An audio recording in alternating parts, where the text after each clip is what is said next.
Welcome viewer, I am Murugan S. This video tutorial describes, quick access menu not working problem fix in Windows 10. Click File, change folder and search options. Click General tab.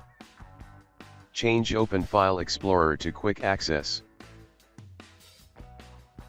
Check Show recently used files in Quick Access and also check Show frequently used folder in Quick Access.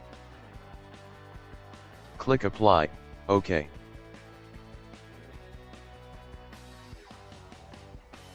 If same error still exists, second method is type CMD in Windows search bar.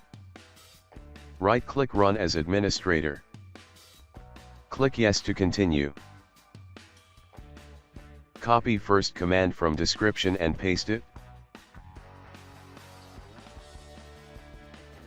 Copy second command from description and paste it.